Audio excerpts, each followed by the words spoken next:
AKG സെന്ററിന് ബോംബെറിഞ്ഞ കേസിലെ മുഖ്യപ്രതിയായ youth Congress നേതാവ് പോലീസിന്റെ കസ്റ്റഡിയിലാണ്.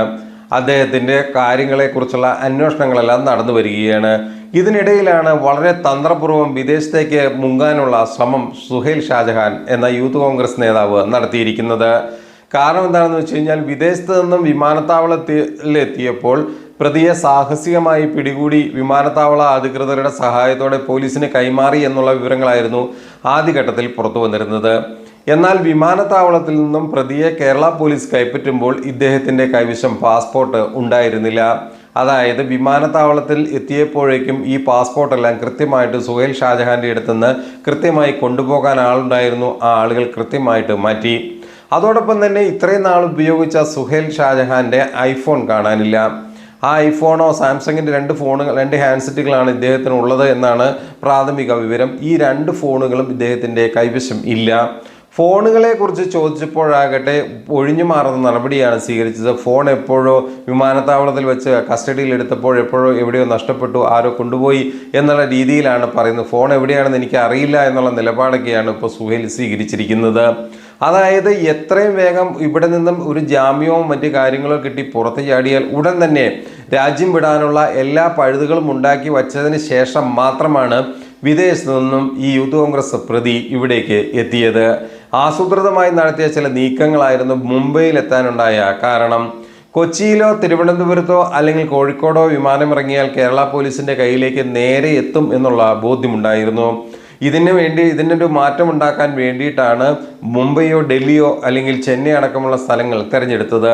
ടിക്കറ്റ് തയ്യാറായത് മുംബൈയിലേക്കായതുകൊണ്ട് മുംബൈയിലേക്ക് കയറി.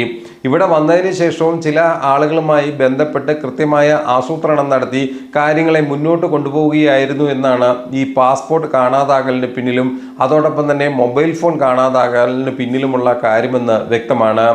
ഇതെല്ലാം പലതരത്തിലുമുള്ള ഈ പ്രതിക്ക് രക്ഷപ്പെടാനുള്ള സാഹചര്യം വിവിധ കോണുകളിൽ നിന്നും ലഭിക്കുന്നു അല്ലെങ്കിൽ ലഭിച്ചുകൊണ്ടിരിക്കുന്നു, ഇതിനു മുമ്പും ലഭിച്ചു എന്ന് തന്നെയാണ്. അതായത് AKG സെന്ററിന് ബോംബെറിഞ്ഞ ശേഷം അദ്ദേഹം വിദേശത്തേക്ക് കടന്നത് തന്നെ ഉന്നത കോൺഗ്രസ് നേതാക്കളുടെയും ചില UDF അനുകൂലികളായ ചില ഉദ്യോഗസ്ഥരുടെയും സഹായത്തോടെയാണെന്നുള്ള വിവരം അന്നേ ലഭിച്ചിരുന്നു. ഇതിനിടയിലാണ് ഇത്തരത്തിലുള്ള സാഹസികമായ പല നീക്കങ്ങളും നടന്നു വരുന്നത്.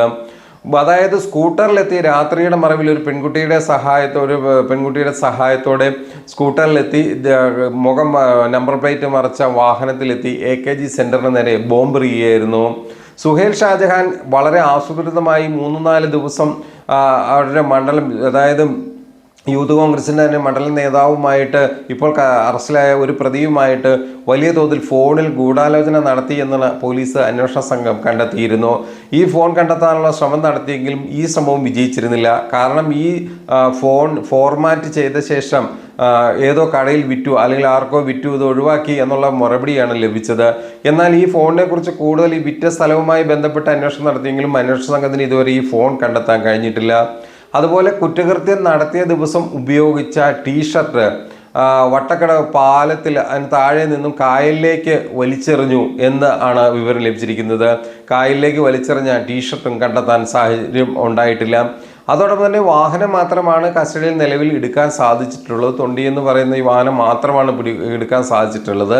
കൂട്ടുപ്രതിയായിട്ട് വന്ന ആ പെൺകുട്ടിയെയും, അതായത് യൂത്ത് കോൺഗ്രസിൻ്റെ അല്ലെങ്കിൽ വനിതാ പ്രവർത്തകയാണ്, അവരെയും അതോടൊപ്പം തന്നെ ഉള്ള നേതാവിനെയും കഴിഞ്ഞ ദിവസങ്ങളിൽ അറസ്റ്റ് ചെയ്തിരുന്നു. ഇതിൻ്റെ തുടർച്ചയായി ഇവരെ ചോദ്യം ചെയ്യലിൽ നിന്നാണ് സുഹൈൽ ഷാജഹാന്റെ പങ്ക് കൂടുതൽ വ്യക്തമായത്. KPC പ്രസിഡന്റ് K സുധാകരനുമായി അടുത്ത ബന്ധം പുലർത്തുന്ന സുഹൈൽ ഷാജഹാനെ രക്ഷിക്കുന്നതിനായിട്ട് വളരെ ഉന്നത തലത്തിലുള്ള നീക്കം തന്നെ നടന്നിരുന്നു. അതോടൊപ്പം തന്നെ അറസ്റ്റ് ചെയ്തതിന് ശേഷം ഇദ്ദേഹത്തെ കോടതിയിൽ ഹാജരാക്കിയപ്പോൾ ഇദ്ദേഹം നെഞ്ചുവേദന അല്ലെങ്കിൽ തലകറക്കം കോടതിയിൽ മുറിയിൽ നടക്കുകയും അദ്ദേഹത്തെ ഉടനെ മെഡിക്കൽ പരിശോധനയ്ക്ക് ഹാജരാക്കി സമീപത്തെ ആശുപത്രിയിൽ പ്രവേശിപ്പിക്കുകയും ചെയ്തു. പിന്നെയും കൂടുതൽ ബഹളങ്ങൾ ഉണ്ടാക്കിയതിന് ശേഷം മെഡിക്കൽ കോളേജിലേക്ക് നെഞ്ചുവേദന അനുഭവപ്പെട്ടു എന്നതിൻ്റെ അടിസ്ഥാനത്തിൽ മെഡിക്കൽ കോളേജിലേക്കൊക്കെ മാറ്റുന്ന ഒരു സാഹചര്യം ഉണ്ടായി. ഇത്തരത്തിലുള്ള നാടകങ്ങൾ സാധാരണ രാഷ്ട്രീയക്കാർ നടത്തുന്ന ചില നീക്കങ്ങളായിട്ട് തന്നെയാണ് പൊതുവിലുള്ള വിലയിരുത്തൽ. ഇനി സുഹൈൽ ഷാജഹാന് യഥാർത്ഥത്തിൽ നെഞ്ചുവേദന അനുഭവപ്പെട്ടിട്ടുണ്ടോ എന്നുള്ള കാര്യങ്ങൾ ഇനി മെഡിക്കൽ റിപ്പോർട്ടെല്ലാം പുറത്തു വന്നാൽ മാത്രമേ മനസ്സിലാവുകയുള്ളൂ. കോൺഗ്രസിന്റെ പല നേതാക്കളുടെ പിന്തുണയോടുകൂടി തന്നെ നടന്നിരുന്ന AKG സെന്ററിനെതിരെയുള്ള ബോംബാക്രമണം വലിയ ഭീകരമായ ഒരു വിഷയം തന്നെയാണ്. ഇതിന്റെ ഗൂഢാലോചനയിൽ ഇവർക്കെല്ലാം നേതാക്കൾക്കെല്ലാം കൃത്യമായ പങ്കടക്കമുണ്ട്. ഇവരെയെല്ലാം നിയമത്തിൻ്റെ മുമ്പിൽ പ്രതിക്കൂട്ടിലേക്ക് കൊണ്ടുവരുന്നതിനുള്ള ശ്രമമാണ് അന്വേഷണ സംഘം നടത്തി വരുന്നത്. ഏതായാലും ഇപ്പോൾ കാണാതായി എന്ന് പറയുന്ന സുഹൈൽ ഷാജഹാന്റെ മൊബൈൽ ഫോണുകളും അതോടൊപ്പം തന്നെ പാസ്പോർട്ടും കണ്ടെടുക്കാനുള്ള ശ്രമത്തിലാണ് അന്വേഷണ സംഘം. കോടതിയിൽ നിന്ന് ജാമ്യം ലഭിക്കുന്നതിനുള്ള ശ്രമങ്ങൾ ഊർജിതമാക്കി നടത്തിയിട്ടുണ്ട്. ഇന്നിപ്പോൾ കോടതിയിൽ ഹാജരാക്കിയിട്ടുണ്ട്. അതോടൊപ്പം തന്നെ കാര്യങ്ങളെല്ലാം മുന്നോട്ട് പോയിക്കൊണ്ടിരിക്കുകയാണ്. ഈ സാഹചര്യത്തിലെല്ലാം നമ്മൾ മനസ്സിലാക്കേണ്ടത് എത്ര വലിയ ആസൂത്രണത്തിന് ഒടുവിലാണ് കുറ്റകൃത്യം നടത്തിയത്. ഈ കുറ്റകൃത്യം നടത്തിയതിന് ശേഷം രാജ്യം തന്നെ വിട്ടത്. അതിനുശേഷം രാജ്യത്തേക്ക് തിരിച്ചെത്തിയിട്ടും വിമാനത്താവളത്തിൽ വെച്ച് തന്നെ പാസ്പോർട്ടും അതോടൊപ്പം തന്നെ മൊബൈൽ ഫോണുകളും എല്ലാം തന്നെ ഇദ്ദേഹം വളരെ വിദഗ്ധമായി ഇവരുടെ സഹായികളുടെ സഹായത്തോടു കൂടി തന്നെ ഒഴിവാക്കിയിരിക്കുന്നു. ഇതിനെക്കുറിച്ചെല്ലാം വളരെ കൃത്യമായ അന്വേഷണം നടത്തി യഥാർത്ഥ പ്രതികളിലേക്ക് തന്നെ പോലീസ് സംഘം എത്തുമെന്ന് തന്നെയാണ് പ്രതീക്ഷിക്കുന്നത്. വരും ദിവസങ്ങളിൽ കൂടുതൽ കോൺഗ്രസ് നേതാക്കൾ പ്രതിപ്പട്ടികയിൽ ഉൾപ്പെടും എന്ന് തന്നെയാണ് രാഷ്ട്രീയ നിരീക്ഷകരും ഈ സംഭവത്തെ നിരീക്ഷിക്കുന്നവരും പറയുന്നത്.